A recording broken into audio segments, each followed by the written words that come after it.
Good evening, ladies and gentlemen. On behalf of the Carlton Connect initiative of the University of Melbourne, it gives me great pleasure to welcome you to Crucibles of Creativity with Michael John Gorman.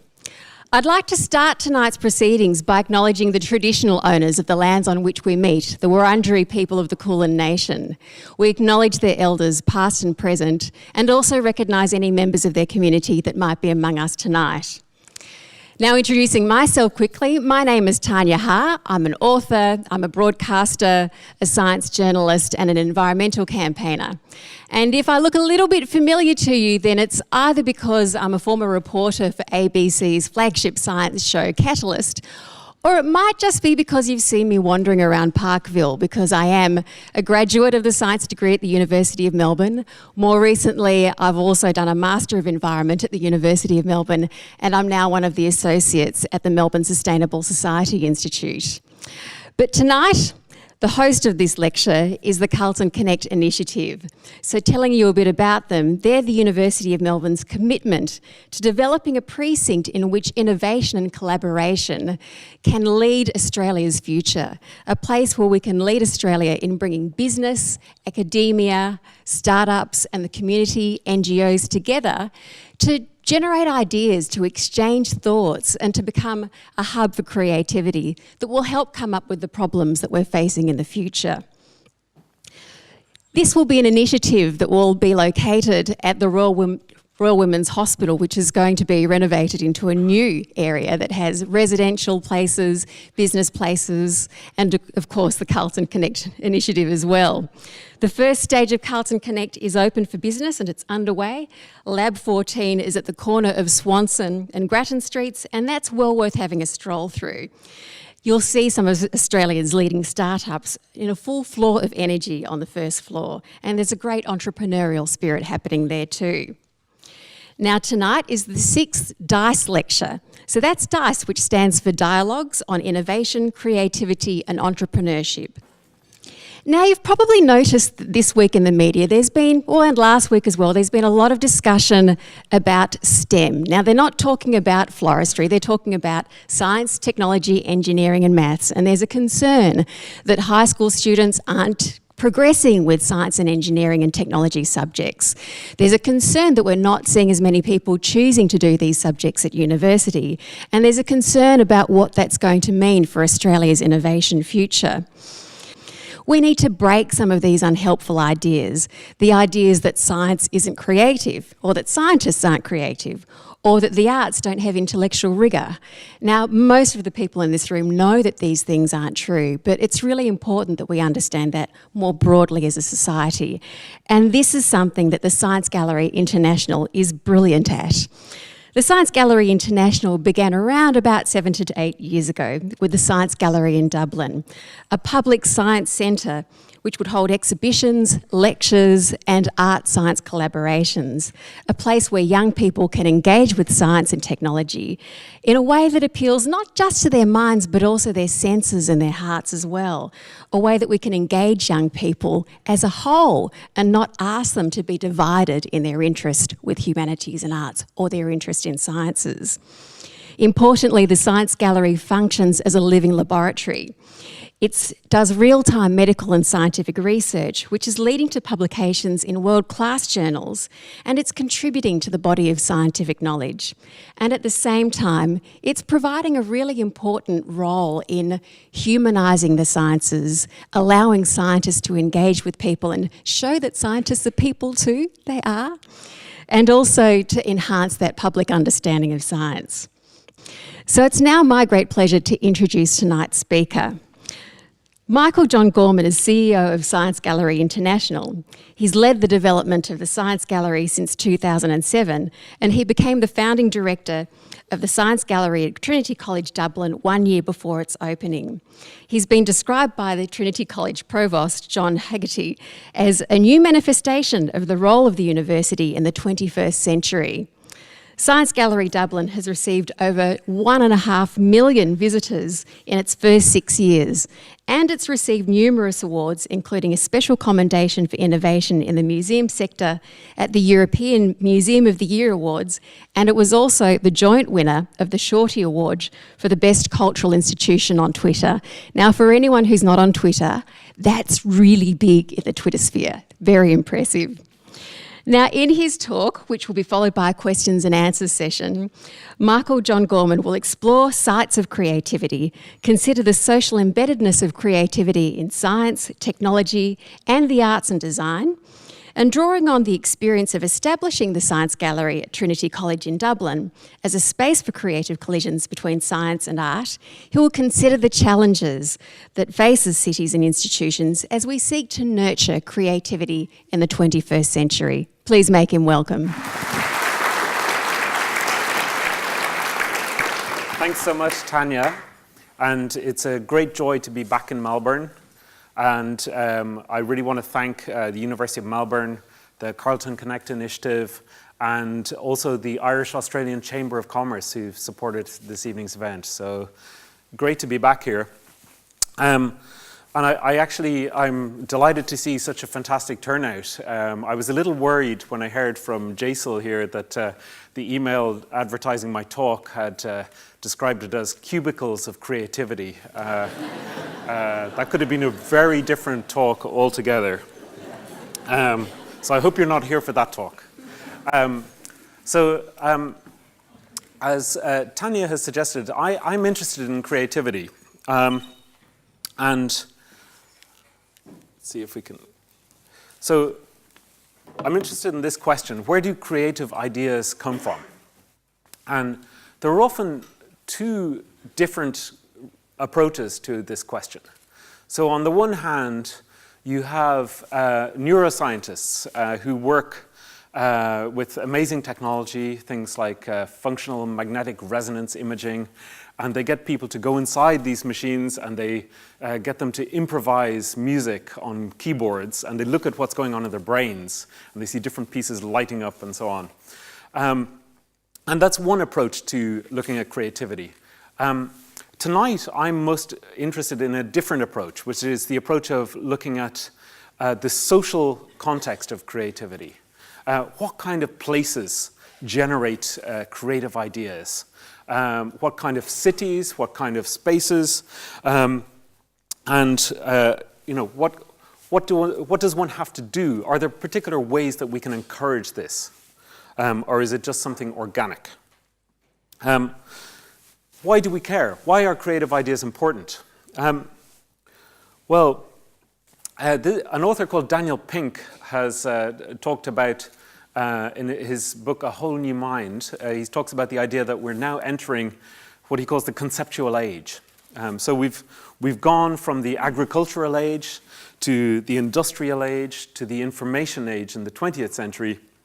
And now we're moving into the conceptual age, where, in a sense, information has become banal through ubiquity.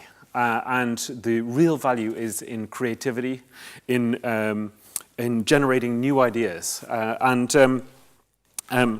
Creativity is going to be critical if we're going to address the key challenges that we're now facing in the world, ranging from climate change to clean energy, to food shortage, to antibiotic resistance. So without nurturing creativity, how can we even begin to address these questions? So is creativity something that's completely unpredictable and serendipitous? Or is there some sort of secret sauce for creativity? How can a place emerge as a crucible of creativity? I'd like to begin to approach this through a wonderful quote from The Third Man. Have any of you seen The Third Man? The famous film noir with Orson Welles playing the role of Harry Lime. So Orson Welles is standing beside the Ferris wheel in a destroyed Vienna, post-war Vienna. And he asks the question, he asks, in Italy, for 30 years under the Borgias, they had warfare, terror, murder, and bloodshed, but they nonetheless produced Michelangelo, Leonardo da Vinci, and the Renaissance. In Switzerland, they had brotherly love, they had 500 years of democracy and peace. And what did they produce? The cuckoo clock. I think that might be a little bit unfair on the Swiss. But nonetheless, I think it's a very precise way to pose the question. How can you distinguish between a creative hub and a stagnant backwater? Let's call this, for tonight, the third man problem. There are a number of people who have tried to come up with formulas for what makes a creative city. One famous analyst of creative cities is Richard Florida, who talks about the 3 T's of talent, technology, and tolerance as characteristics of creative hubs.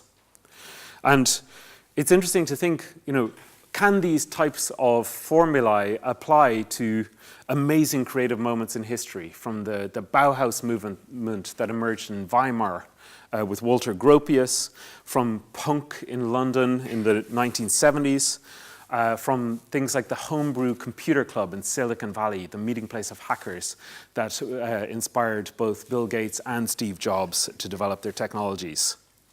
So, what kinds of creative environment are emerging now in the 21st century to support new ideas? So I think, the 3 T's are quite interesting. I think in Ireland, actually, we have a 4th T, which is tax, which is also quite helpful in attracting major multinational technology companies to our shores, for the moment at least, until the European Union ends that. More recently than Florida, there have been others who are exploring this question. So one example is there's an analysis in the MIT Technology Review of creative clusters around the world, which has recently been published. So it looks at, for example, Silicon Valley. It looks at the new tech hub around Kendall Square, close to MIT in Boston. It looks at Bangalore in India, a fabulous technology hub. It looks at Israel and a number of other cities. And it tries to come up with some key factors that determine a creative hub and make which it regards as important. So here are the MIT suggested elements. Strong IP protection, government support, liberal immigration policies, and entrepreneurial culture. Now, it seems to me that some of these are a little bit problematic. So, for example, if you look at the digital revolution, a lot of the digital revolution emerged from hacker culture. When Bill Gates actually went to the Homebrew Computer Club in Menlo Park, he first presented the basic computer language. Immediately after he presented it, the punched strips on which, the punched tapes on which this was coded were stolen. And these were 50 copies were made, very difficult to copy punch paper tapes. And they were then left in a box for members of the Homebrew Computer Club so that they could all take away the programming language.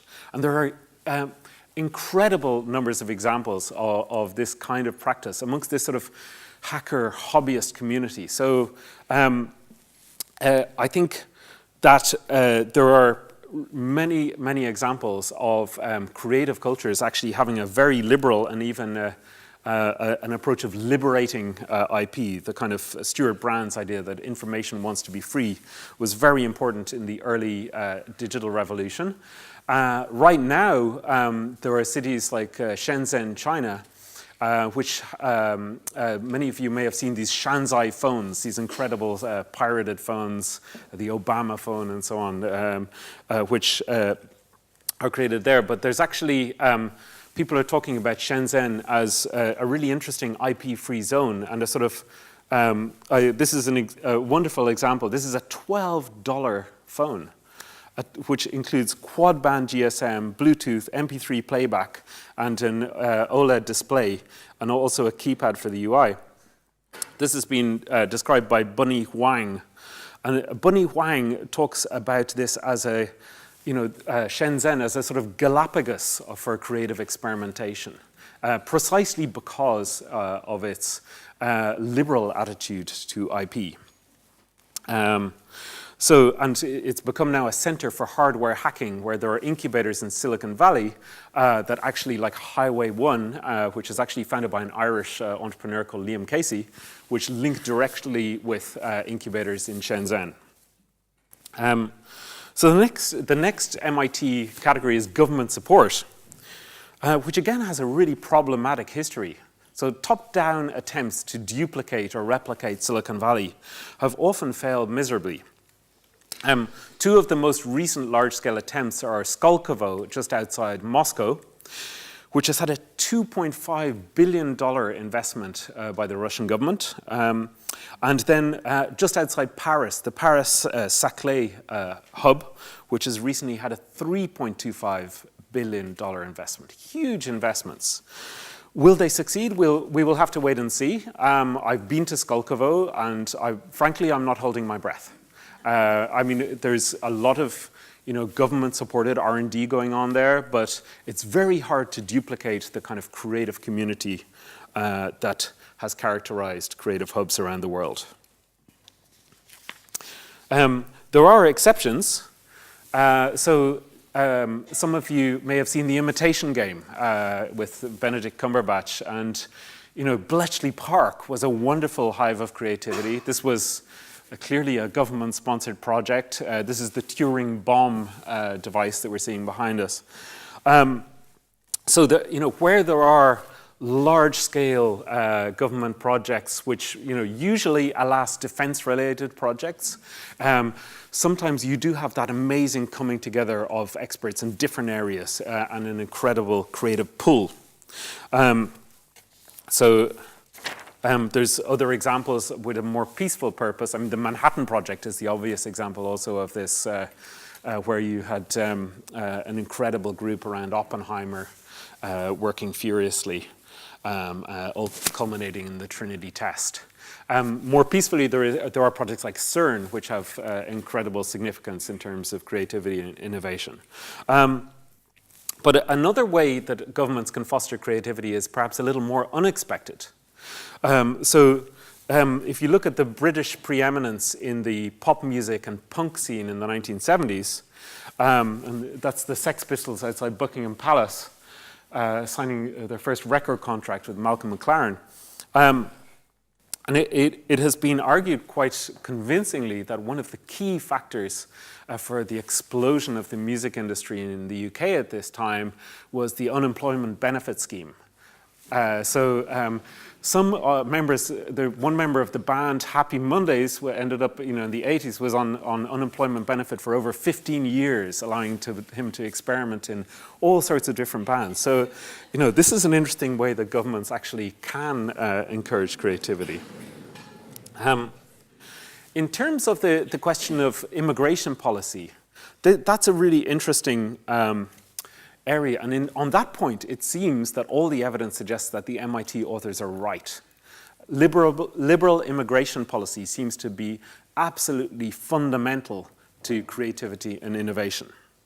One interesting statistic, 52% of Silicon Valley companies have a co-founder or a founder who is a foreign-born founder. Which is a very significant percentage.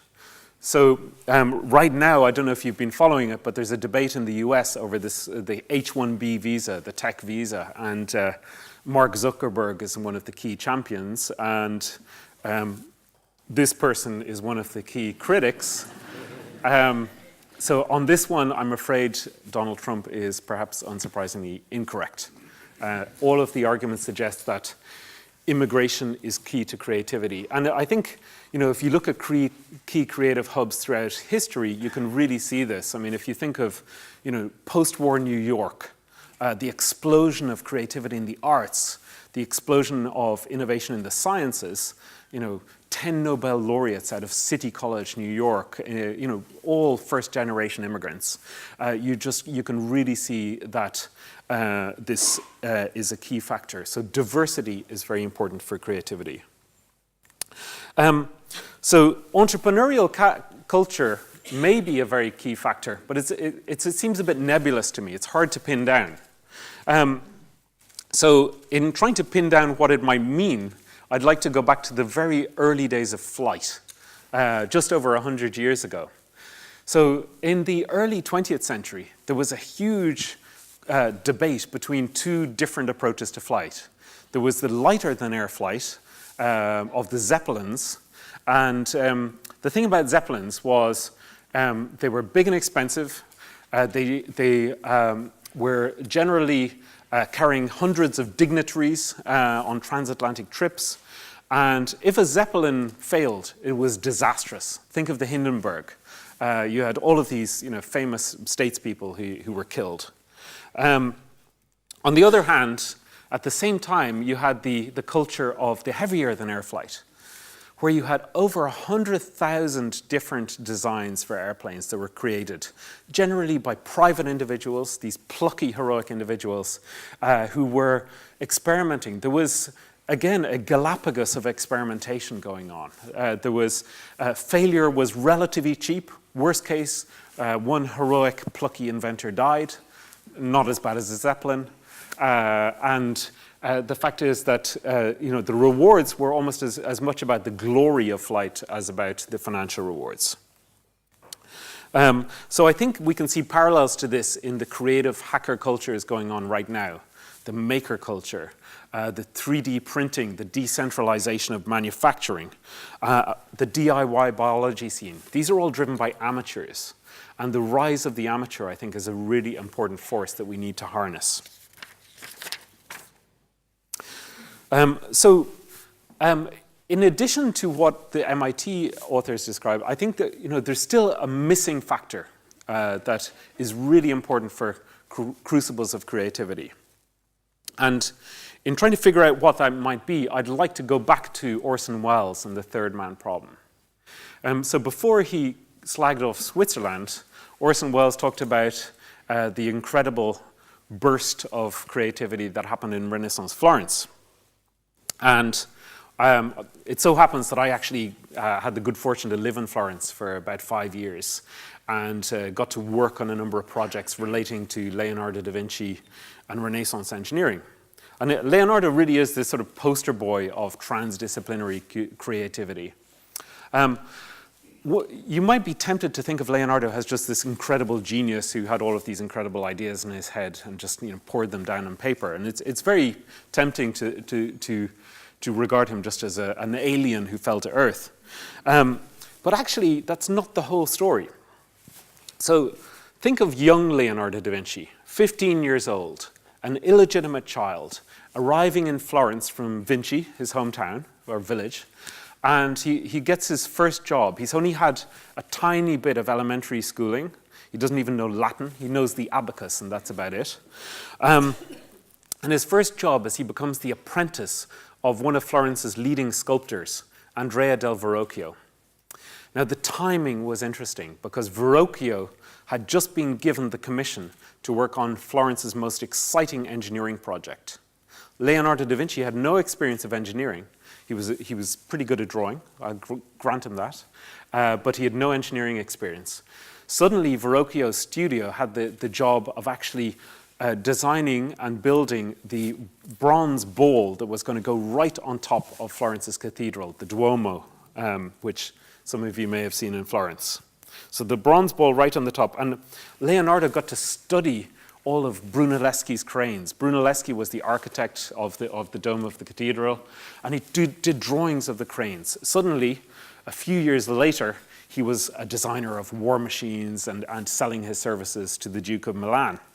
So I think this is one powerful example of the importance of creative collisions, bringing together people from different areas, smashing them together. Engineers and artists. Leonardo was just one of many Renaissance artist engineers. A little bit earlier, the invention of perspective, geometric perspective, was also a direct result of painters collaborating with architects, and actually taking the architect's approach to designing 3D space into paintings, particularly by Masaccio. So this is an example of how this sort of revolving door between disciplines is so critical. So Brunelleschi, who designed the cathedral, interestingly in terms of intellectual property, was also awarded the world's first ever patent for a paddle boat that he designed to bring the marble for the cathedral down the River Arno. I want to switch now to the question of, this question of creative collisions. So I would like to suggest that one of the most important aspects of a creative crucible is this ability to encourage collisions between people from different disciplines, as Tanya has hinted at in her kind introduction. So Bell Labs, going in the 20th century, in the 1960s particularly, and was an extraordinary hotspot of creative innovation. Everything from the transistor to the laser, solar cells, to the original cellular phones. All of these innovations came out of Bell Labs in New Jersey. Bell Labs, the architecture of Bell Labs was designed, the corridors were designed to facilitate creative collisions between the workers. But the creative collisions didn't end in New Jersey. They also happened in New York. Some of the engineers of Bell Labs went to New York and they met artists like Robert Rauschenberg and John Cage, and they did these insane experimental events, sometimes running on for hours and hours, where they had artists, and this is John Cage at one of these events, the musician and artist, and working with technologists. And why did the technologists want to do this? The reason was that they believed that only the artists could actually push the boundaries of the technology in ways that the engineers hadn't even anticipated. So they felt that they needed artists to explore these boundaries. And this is an idea that is becoming increasingly popular and important now in the 21st century. Tony Xia is the founder and CEO of Zappos, the online shoe and retail company. And Tony Xia has recently said that his big bet is getting lots of people from different perspectives and backgrounds together in a relatively small area with a bias towards sharing and collaboration. And the way he's doing this is by buying lots of real estate in Las Vegas. One wonders if it will work. But the philosophy is strong, but the question of, how many of his employees will end up on the slot machines is an open question.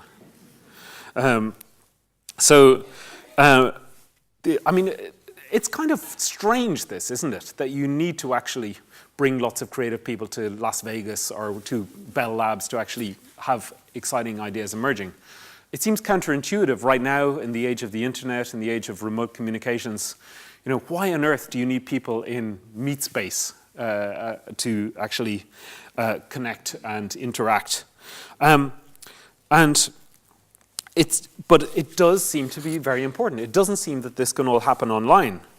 And there are striking examples of online collaborative platforms, GitHub as a code sharing space, or the success of Linux and so on.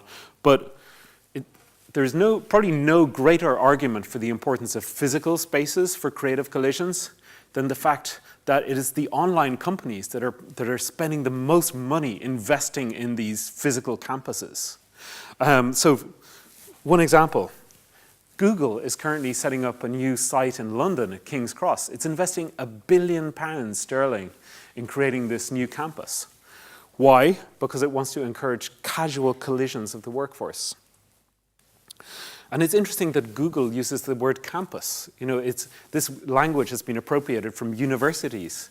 So it's interesting, as universities, how do we think about creative collisions if our ideas are being manifested in the corporate sphere? I'd like to suggest that we need to find more ways to bring together scientists, artists, technologists, designers in serendipitous connections, in physical places as well as in online collaborative spaces. I'd like to suggest that the cities that thrive in the 21st century will be those that, unlike the cities of the 20th century, which were all designed to avoid collisions, think of Los Angeles, think of Rio de Janeiro, we actually need cities that encourage collisions. And this will create challenges, particularly for car culture. But we actually need to think big about cities as places that actually foster collisions. Melbourne knows this already. I saw this yesterday as I was walking down the street here. So I was quite surprised, pleasantly surprised to see that the slogan "Where Ideas Collide" being used right here at the University of Melbourne. So I think that there is already a culture of collision here in Melbourne. But I've been using the word creativity quite a lot, and it seems that these days the words like creativity and innovation and entrepreneurship are sort of bandied about a lot. So maybe we should try and get a little crisper in terms of definition.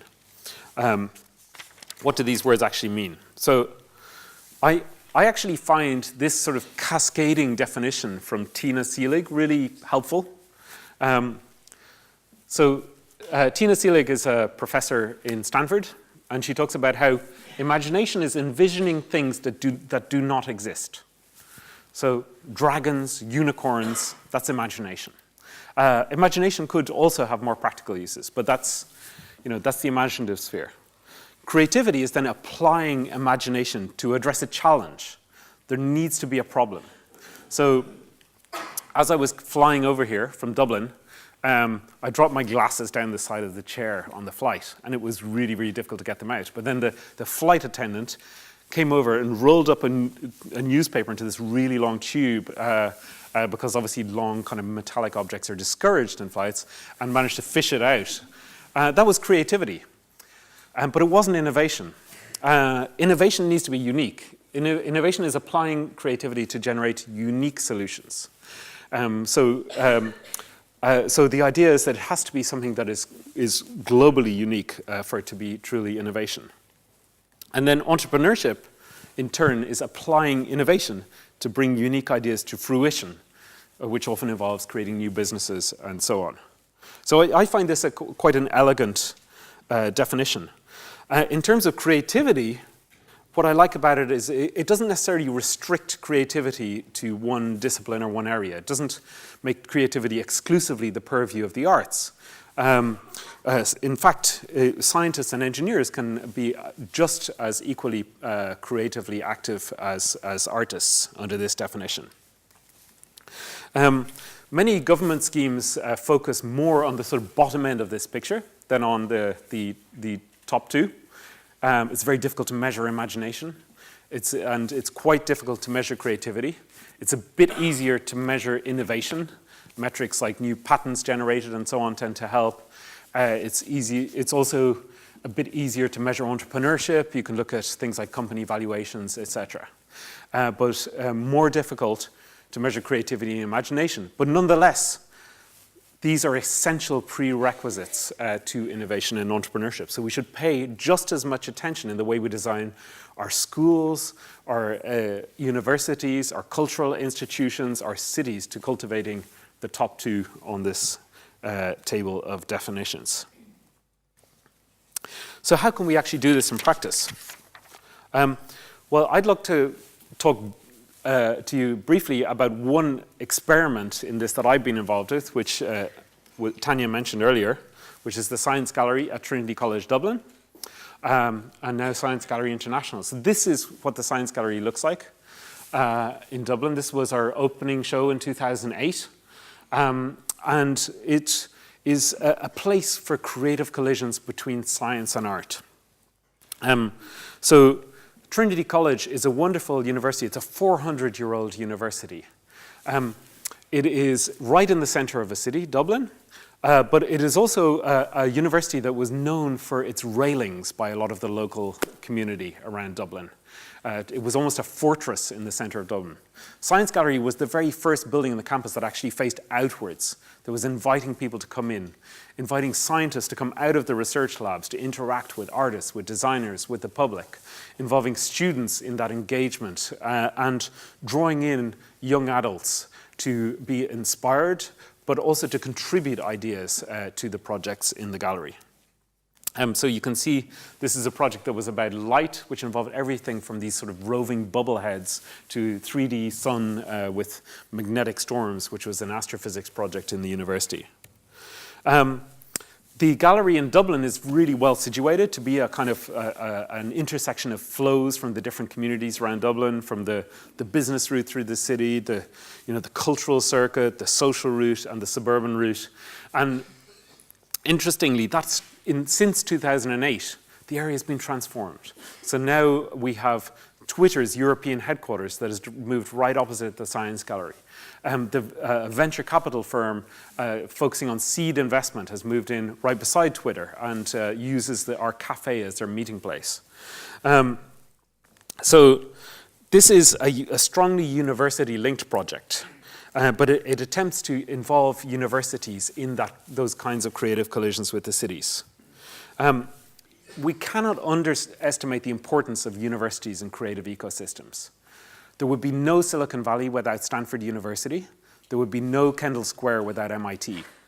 Steve Jobs used to often describe universities as magnets for talent, drawing in new talent into the area, and also allowing for a certain amount of risk-free experimentation, or low-risk, at least, experimentation. Science Gallery is a little bit like a ventilator for the university, not an incubator, but a ventilator, allowing ideas and research projects to be ventilated in public and to be shared with diverse audiences. And I think this is an experience, a project that we did. We did an experiment called Infectious, and the tagline was "Stay away," and it opened 4 days before swine flu broke out in Dublin. And people were very worried that Trinity had been stricken with the swine flu, but they still came in their droves nonetheless. But I think there's a lot of focus in universities right now about the online space. Everybody is very interested in MOOCs and even SPOCs. I don't know, so massive open online courses and small private online courses. And these are very interesting, but I have a slightly different take on MOOCs. Slightly contrarian. I mean, what I think is interesting about MOOCs is that they actually free universities up so that they don't have to focus on the boring stuff, such as canned lectures and examinations, but they can actually focus on the exciting stuff. They can focus on creativity and collaboration. So I think that is the challenge that universities face now. It's how to reinvent themselves. I've worked as a lecturer in university, and to avoid giving the same lecture again and again. This, by the way, is the very first time I'm giving this one, and it won't go on long. Places like Science Gallery and like Carlton Connect are fueled by that creative community, scientists, artists, engineers, who feed their ideas into the gallery. And in Science Gallery in Dublin, as well as Infection, we tend to find themes that involve a broad a group of different types of creative people. So right now we have an exhibition called Secret on in Dublin, looking at secrecy, surveillance, codes, cryptography, but also the psychology of secrets. We have a group called the Leonardo Group, which is a group of people who help shape themes of the Science Gallery, taking its name after our Leonardo da Vinci, of course.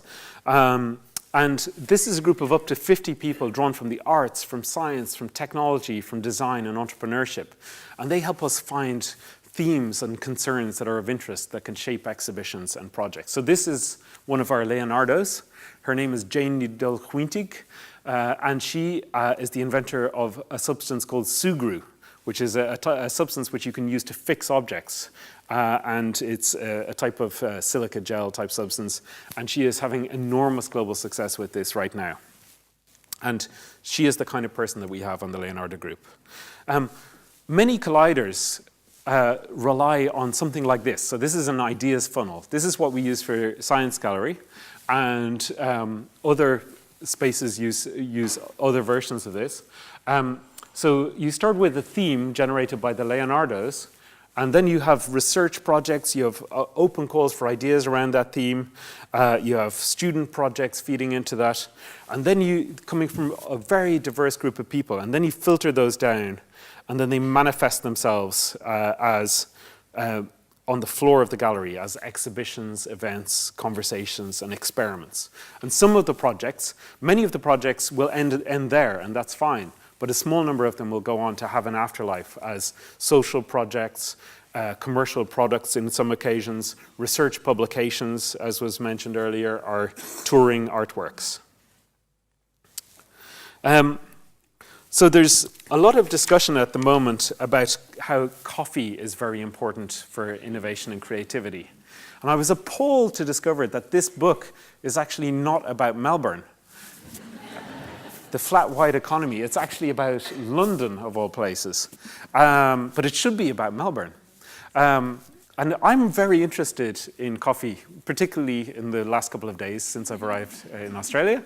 But I think that coffee houses have been key places for creative collisions, going right back 400 years until the early days of the Royal Society, when they used to be the places where you'd have scientists like Robert Boyle and Robert Hooke meeting up with merchants, with sailors, with traders, sharing news, sharing the latest news, and even sometimes dissecting a dolphin on one occasion in the 17th century.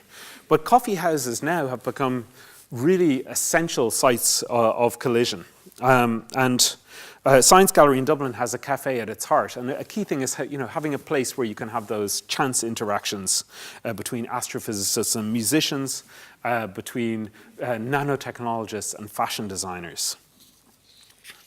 I was very impressed when I heard from Charlie Day about the vision for the Carlton Connect project, and it seems that there's an incredible cluster of science, of culture, of medicine, really happening around this corridor with the University of Melbourne. So it seems to me that there's a really great ecosystem here where for ideas to collide, if we can only provide them with the right platform for those creative collisions. We're currently developing a network of science galleries, as it happens, a global network, and we are in. So the idea of the global network of science galleries is to actually tap into the creative and scientific community in 8 cities worldwide, 8 creative hubs, drawing together their scientists, artists, engineers to generate exhibitions and events that can be then shared worldwide. So in addition to Dublin, we are developing a gallery in London with King's College London. And some of you may have recently heard from Daniel Glazer, who was here. We're developing a science gallery in Bangalore, which is one of these key hubs of technology and creativity. And we're in discussions about the potential of a Melbourne Science Gallery. We're very excited about that. For me, this quote from the cellist and musician and venture culturalist, if that's a word, Yo-Yo Ma, is quite a beautiful description of what happens in these edge spaces where you bring together people from different disciplines. In ecology, where 2 ecosystems meet, such as the forest and the savanna, the point of intersection is the site of edge effect. In that transition zone, because of the influence that 2 ecological communities have on each other, you find the greatest diversity of life, as well as the greatest number of new life forms. And I think that really characterizes what we're trying to do here. To create an edge space, a space where you can bring together people from diverse backgrounds and to give rise to the greatest variety of life. That's the Science Gallery mission, to ignite creativity and discovery where science and art collide.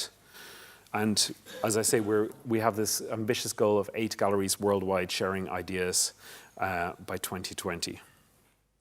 So just to sum up, I think I believe that there are 3 key ingredients to creative hubs. Smart and, most importantly, diverse people. People often talk about social inclusion as if it was an act of charity. I think about it as something that's essential to drive creativity and innovation. And I think that's a really important thing. If we don't have diverse perspectives, a cultural mix, a social mix, an economic mix, we are going to miss out in terms of generating creative ideas.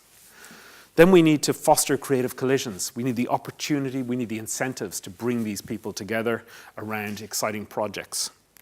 And thirdly, we need somehow to create the cheap space and time to allow for that Galapagos of experimentation that you saw back in the early days of flight and that you see now in Shenzhen. We need to think about this as we look at how to reinvent new spaces, to invent new companies, and also to reinvent our cities as places that foster collisions. So just to go back to Switzerland to end, so it wasn't such a stagnant backwater. There was one lonely assistant patent clerk working away in a patent office in Bern in Switzerland, Albert Einstein. And while he was working there, he received all sorts of submissions of designs for a very important problem that was occupying the Swiss at this time, which was how to synchronize clocks between railway stations. While Einstein was reviewing these patent applications, he came up with the special theory of relativity, which, if you've looked at it, is actually all about synchronizing clocks. And without the special theory of relativity, we would not have the general theory of relativity, we would not have things like nuclear energy, nuclear weapons, perhaps also. But we can certainly think that Switzerland certainly generated some creative activity. Incidentally, there's still a mystery. We know that the patent application for Toblerone arrived in the patent office in Bern when Einstein was working there. But nobody knows if he was the one that granted the Toblerone patent application. So next time you're in an airport thinking about buying one of those giant Toblerones, think about Albert Einstein and creativity. And I actually love this description from one of Einstein's letters, where he actually says, combinatory play seems to be the essential feature in productive thought. So actually, he's saying that combinatory play, bringing things together in new combinations, is an essential feature of creativity. So thank you very much for listening. It's been a pleasure to be with you.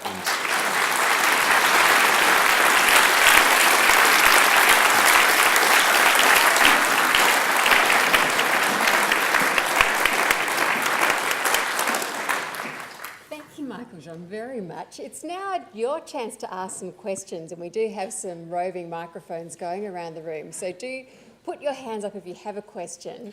But when you get to be the host of these events, you get to ask the first question. So while you're thinking, I'll ask the question on everyone's lips. Why are you in Melbourne, and can we please have a science gallery here? So why am I in Melbourne? The coffee is really good. I'm in Melbourne, in part at the invitation of the University of Melbourne and Carlton Connect. We are exploring the possibility of a science gallery in Melbourne. We're in very positive, advanced discussions, and certainly even what I've seen in the last couple of days has been very exciting in terms of the engagement from all sorts of communities in the idea of the science gallery. So it's very encouraging. Funnily enough, last time I was in Melbourne 3 years ago, in 2012, I showed a video of some of the things we're doing in Science Gallery in Dublin. And somebody came up to me after and said, oh, that was really clever showing all those Australian artists in your video about the Science Gallery. And I said, how do you mean? And it turned out that almost all of the artists that I'd shown were from, many from Melbourne, some from Sydney, some from Perth. So. And we'd been working with them already. So I think there's a really strong community here in the area of experimentation at those boundaries between art and science. So I think that's one of the reasons why, the idea of a science gallery in Melbourne is certainly one that could be very exciting. Okay, now. I worry that when you ask for things like saying that creativity cannot be measured, that almost all of the criteria of success of creativity, which you have been giving us, most of the examples, are ones that can be measured. That is, you're making a materialistic evaluation. And if they can't be measured materialistically, then they're not being treated as valuable, or maybe they're still considered to be creative, but they don't have value. Now, what the bloody hell is value? Is it some kind of market that's yet to come? Is someone going to create a new market? Third point, sir, so I can get on to other people. Was that you really do like using the term unbelievable. Now, where I come from, incredible is what you say. Where I come from, that means unbelievable. But you were using incredible repeatedly. What is a buffhead like me who grew up in the mean streets of Sydney, what am I to make of someone who uses incredible the way you do? Okay. Where would you like to start? I think that's a rhetorical question. I mean, just to the first point, I think the first point is an interesting question about this, the idea of the individual genius. And if I came across as supporting that idea, that was absolutely not my intention, because in talking about Leonardo, I mean, I'm very keen to suggest that, he wasn't unique. There were many other Renaissance artist engineers. We don't know their names now. I mean, scholars do, but they're not widely known. But the whole point was that Leonardo, rather than being this unique genius with all of these things inside his head, was able to move from a draftsman to an engineer precisely because of being in this social context of encountering projects like Brunelleschi's great engineering projects. So the studio system, the apprenticeship system, these are all the social dynamics in which Leonardo found himself. And so I think, I'm absolutely committed to a social view of creativity rather than the kind of lone individual genius view of creativity. So I hope that is clear.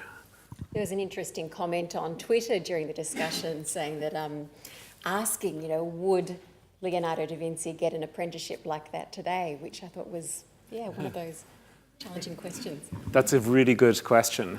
Yeah. We have a hand up over this side. The one part of your talk that I didn't clearly understand was the part about the cheap spaces for collisions, and I'm wondering whether this is to do with what seems to me to be important, which is an equality between people who are interacting, an ability for people to actually put forward their ideas without feeling that there's some sort of hierarchy, that there is a star who is more important, etc. And also an equality of opportunity. In other words, there is space for money, resources available for lots of small projects, as opposed to the flagship thinking, which we very commonly have, unfortunately, in Australia, where the big thing is the thing that gets all the resources and everybody else is competing for the peanuts. Thank you. Well, I think, the question about cheap space and time for creative experimentation, this sort of, this Galapagos effect where you have multiple experiments happening. So I think when I think about that, one example is the DIY bio movement. So DIY biology. Let me give you an example. There's somebody who's actually involved with our Leonardo Group now. He's from Cork in south of Ireland. His name is Cathal Garvey. And when he was in his early 20s, he was basically noodling away with a Dremel drill. And he found a way to actually design a 3D printed extension to a Dremel drill that would turn it into a laboratory quality centrifuge on which he could do extraordinary, genetic experiments. And so the whole cost of this was well under $100. And normal laboratory centrifuge might cost up to $60,000. He put all the code online, so he shared it openly, and the DIY bio community now uses the Dremel centrifuge as a standard piece of kit. So there is something about this sort of hobbyist amateur community who need to have the time to pursue these hobbies, the maker community, sharing IP in this way, which does seem to be very important for creativity to flourish. So I totally agree with you. It's not just about the big flagship projects. It's about how you encourage the myriad of experimentation. And cheap doesn't necessarily mean financial. It also means that failure comes cheaply. That you can fail 100,000 times, a bit like Edison with the light bulb. How do you create an environment for that? So in the time of Charles Darwin, there was one simple solution. Darwin wasn't a professional scientist. He was an amateur because he was from a wealthy background. So he didn't actually need to have a job, so he could dedicate himself to looking at snails all day. he had that space for creative experimentation that was denied to many. So I think when we think about universities or education structures or cultural structures, it's interesting to think about how we can give more of that space and time to people who might not have it because they happen to be wealthy like Charles Darwin. Question over here. My question relates to some of the underlying assumptions in your talk, which I find a little concerning. One of them is a faith in technology, in that technology will save us. And the other is in an underlying assumption, which wasn't verbalized, that comes across that creativity is good, regardless of the outcome. And I would argue that many of the global issues that we face today are the direct result of creativity. Imagine what the global population would look like without the creativity that spurred the Industrial Revolution. And I'm concerned about how you reconcile the drive for creativity in the tech world, in that limited sense, which is a hungry world, which demands that a product has a life of 1 or 2 years and then another one must supersede it. It's an attractive world for many people. It's bright, it's new, it's shiny, it's different, and it's completely removed from the world which we're living in that we need to address some really fundamental, boring issues like, say, education and an understanding of the connectedness the individual has to the environment, an emphasis on the humanities, this is where art comes in, on understanding our place in the world and not looking for these new shiny things to save us. So those are my concerns. I thank you for the history lesson, and I'm interested in your comments on that. Thank you. So I think those are perfectly valid concerns, and they're good concerns. Creativity is not universally good. It can be very destructive. It is, but nonetheless, I think that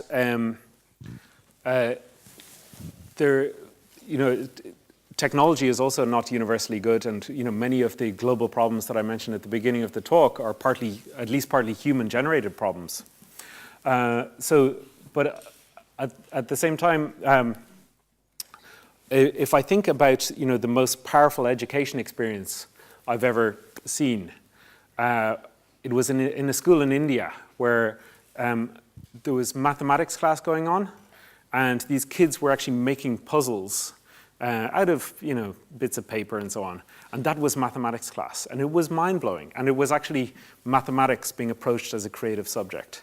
I think that it's not all, you're absolutely right, chasing big shiny new technology is not the be-all and end-all of everything. I think technology is exciting because it can democratize tools for creativity. That's one exciting thing about it. It can bring tools to a larger number of people, and it can also bring medical solutions to people which become very cheap and diagnostical. I'm not going to stand here and list all the benefits of technology. It would take a long time. But I think that nonetheless there is a big problem, which is that many of our traditional educational structures, many of our traditional political structures are more designed around information transfer than around nurturing creativity. So I really do think that this is something that we need to address. I hope that approaches your question, but thank you for the valid concerns.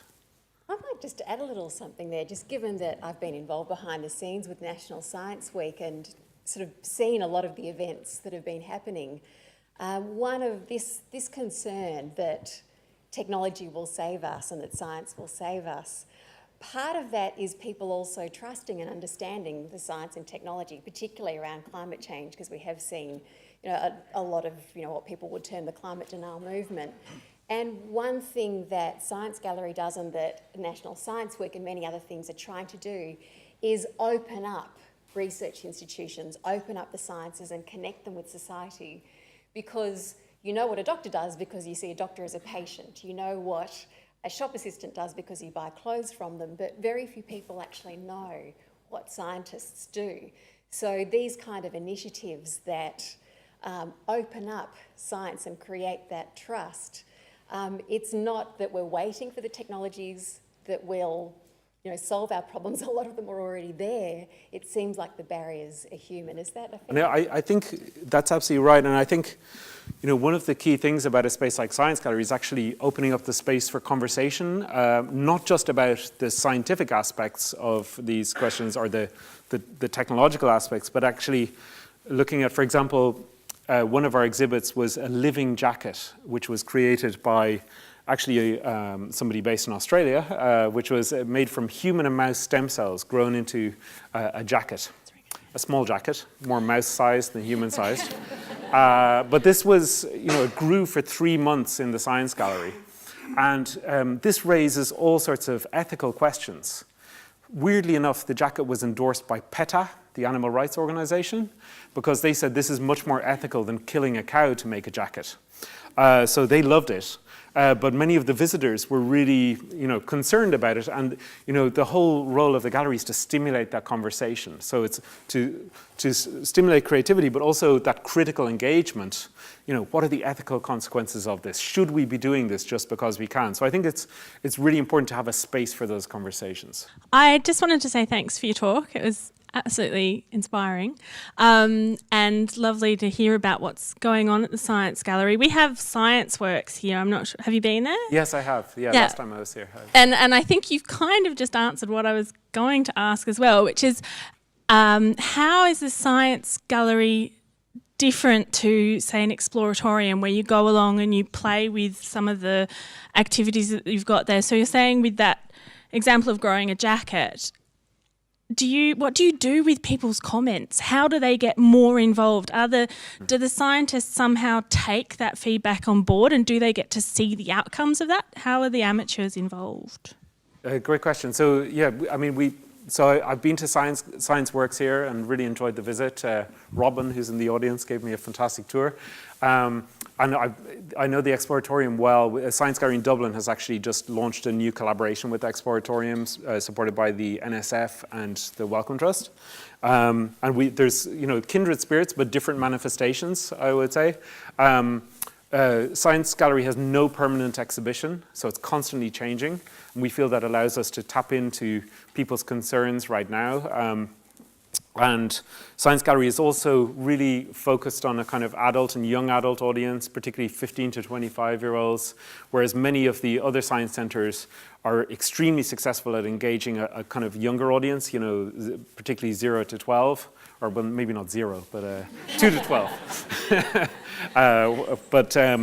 So we feel, what we're doing is different. I mean, I think you need an ecosystem. You need all of these different approaches. They're not, it's not either or. But I think Science Gallery is much more about being that kind of meeting place of minds, being a place where people come back again and again. It's not like a museum experience. There's no turnstile. It's free entry. It's a hangout. It's somewhere that you might go to. About 45% of our visitors are repeat visitors, and 40% of those have been more than 10 times. So we call them the addicts. That kind of being a kind of a hub where people will encounter people multiple times is important to us. So there are many models out there, and I should say, since 2008 when we started Science Gallery, there's been sort of an explosion of sort of hybrid spaces, and I think it's a very interesting moment from that point of view. So there's Le Laboratoire, which has just opened, was in Paris, now to open in Kendall Square in MIT, which is more of a lab, like art science lab space. There's the UCLA Art Science Lab in Los Angeles. There's the Laboratorium in Moscow. There's a number of these kind of transdisciplinary projects, and often they're emerging at the fringes of the university, which I think it's an interesting thing. I feel it's a symptom of how people are rethinking knowledge right now. The question that I wonder is, do you get politicians involved, and if so, how? Because how do you make them think? Rather than just stick to a platform. So a lot of politicians come to the Science Gallery. Sometimes they're nervous about participating in our experiments. We've had, at one time we had these pills that make you sort of taste sour things as sweet and so on. And, you know, a politician was kind of photographed taking these pills, and that led to some consequences. But I suppose it's really important to influence politicians and voters around, you know, the importance of science, the importance of the arts, the importance of creativity, and I think that's, you know, a fundamental role of somewhere like the Science Gallery, where in a way you're kind of putting a face on science by bringing researchers, by bringing students into human contact with people. I think we have a culture in Ireland where a lot of people think that science is something where the answer is in the back of the book. And you know, they think that an experiment is something that, you know, if you get the wrong answer, you fail the exam, you know. And I think for people to discover that science is actually about the unknown rather than the already known is a revelation to many people. And you know, when we have politicians in the Science Gallery, I think that it's a really important opportunity for politicians to engage with the value of science, but maybe science in a different way than they previously understood it. But we have had great support from the Irish, you know, Science Foundation Ireland and other entities. So. But you know, I think it's an important task to engage politicians in these areas. Well, now that is all we've got time for question-wise. A couple of housekeeping things. When we finish, I'm sure lots of people will have other questions and things that they'd like to say to Michael John, but do give us just a few minutes to take some photos of him in front of our banners so that we can prove that he was here. Also, if you'd like more information about Science Gallery, do visit the website, which you can guess from Michael's email address, sciencegallery.com. And you're asking there about the difference between it and Science Works. Some of the videos that are on the website will show some of the different exhibits that they've had, and they're well worth a look at. Also, to find out about upcoming DICE lectures, visit the Carlton Connect website. That's at carltonconnect.com.au. And we thank again the people from Carlton Connect who are the hosts of this evening. Thank you. Thanks. Thank you. Thanks a lot.